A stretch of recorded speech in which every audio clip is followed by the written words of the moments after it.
Higher education in America is crushingly expensive. College tuition rates are rising far faster than family income is.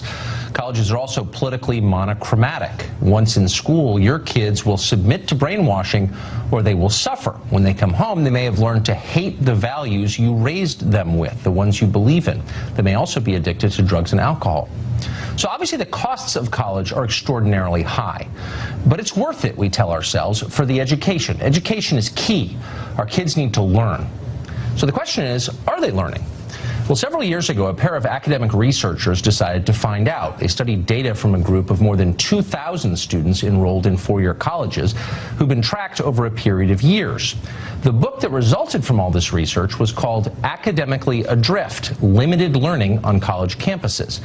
Among its many findings, 45% of students, quote, did not demonstrate any significant improvement in learning over the first 2 years of college. Close to 40% didn't learn anything at all over 4 years. How did students learn so little? Well, many of them never really studied. 35% of students reported spending no more than 5 hours a week in academic preparation.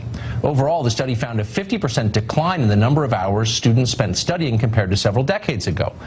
The average full-time college student now spends only 2.76 hours a day on all education-related activities, going to class, studying, all of it, and more than twice as much time shopping, eating, and partying. Multiply this by an entire country, and you wind up with a deeply ignorant population. There has been a consistent decline in adult literacy in America over the past 25 years, despite the fact that more kids than ever are going to college. Two separate studies by the National Assessment of Adult Literacy found that most college graduates fall below proficiency in verbal and quantitative literacy. The majority could not complete simple cognitive tasks like comparing the viewpoints in newspaper editorials or calculating the cost of food items in the grocery store. A 2005 study found that only 31% of college graduates could read and understand a complex book. 31%. Surveys of American college graduates show that they are far more ignorant than their counterparts in virtually every other developed nation. In some cases, college graduates in this country got the same test scores as high school graduates in other countries. As the Educational Testing Service put it, quote, a decade ago, the skill level of American adults was judged to be mediocre. Now it is below even that. This is a crisis. So you would think that colleges would respond by increasing academic rigor. But the opposite has happened. A survey of the top public universities in America found that only 9 schools required an economics course for graduation, for example. Only 5 required a survey course in American history. And as one researcher noted, despite lip service given to multiculturalism, fewer than half required even intermediate study of a foreign language. Meanwhile, the number of degrees awarded in women's and gender studies increased by more than 300% since 1990. College classes are getting flimsier. College graduates are getting dumber. But you would never know it from their grades, which are getting higher. In 1983, the average college GPA in this country was 2.8. It's now over 3.1. Grade inflation is everywhere, but it's most profound at private schools. At Wake Forest, for example, in North Carolina, the cumulative GPA for graduating seniors in 1988 was 2.84. In 2014, it was 3.4. Nationally, the most common grade given in college courses right now is an A. According to the New York Times, about 43% of all letter grades given are A's. Only about 10% are D's and F's. In other words, more students are failing, yet almost nobody fails. Kids know less, but their teachers assure them they know more. Colleges barely teach, yet every year they increase their fees.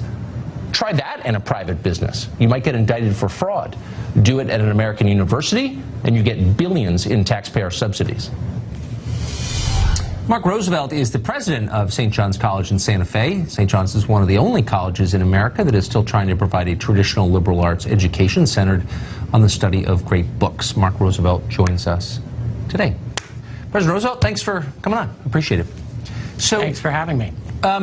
I want to talk to you specifically because I think, this is not to promote your school, but I do think St. John's is different from most universities. To me, you've got a different vantage on this. Looking at the country, how has it happened that when more people are going to college than ever before, there is a consistent decline in adult literacy? How did that happen? Well, first of all, thank you for allowing St. John's to join this conversation. We believe in conversation and civil discourse, which is another thing that, as you've pointed out, is unfortunately absent from many places. Yes, I agree. Wow. We are, you noted that we were different, Mr. Carlson. We are so different.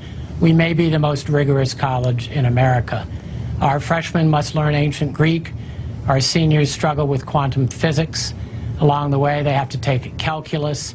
They have to learn how to do differential equations, and they have to study Hegel and Kierkegaard and Karl Marx and Adam Smith. So we are sailing against almost every prevailing wind in American higher education. I do agree with a lot of what you said at the beginning, that there has been slippage in rigor, slippage in the demands academically made of students. And we think that is a mistake, and we have no intention of joining that particular parade in higher education. Well, good for you. I wonder, though, what you make of this phenomenon. Maybe I'm misreading it, but as the outcomes decline, become less impressive, kids know less when they graduate, rigor declines. You would think colleges would say, we're turning out people who don't know very much. Only 30% can read a complex book. Maybe we want to teach them more. But the opposite seems to be happening. Why? Well, I'm not sure that I know the answer to why. The movement towards allowing students to shape their own curriculum and to be able to determine their own education is part of it. A lack of expectations is another part of it. Again, not to return to St. John's, but that's what I know best. Our students read 200 books, and I mean 200 serious books over the course of their education. But, Mr. Carlson, in all honesty, we are for very few folks. I mean, we have about 800 students between our two campuses. And our students are very self-selecting.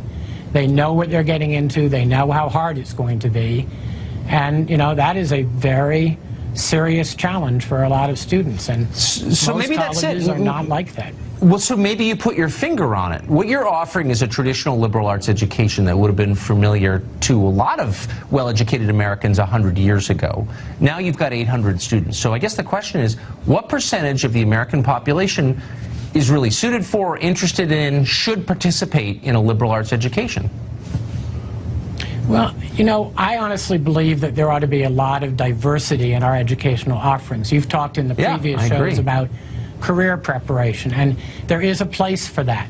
There's a place for people who want to get trained to do a job, even though we also know from colleges that only about 20% of students will actually work in something that they majored in. As you may know, Mr. Carlson, we don't have majors at St. John's. We don't think that life breaks down into majors. So again, we're just very different. So, you know, the liberal arts education can be described in as very different things in very different places. At St. John's, it's an all-required curriculum. Everybody's taking all of the same courses, and they're all of equal rigor and equal demands. They're in very small classes. You know, an average of about 15 students in a class, so there's no place for them to hide. So the rigor is very real. And I hope it stays that way. Mark Roosevelt, thanks a lot for joining. We will make America great again.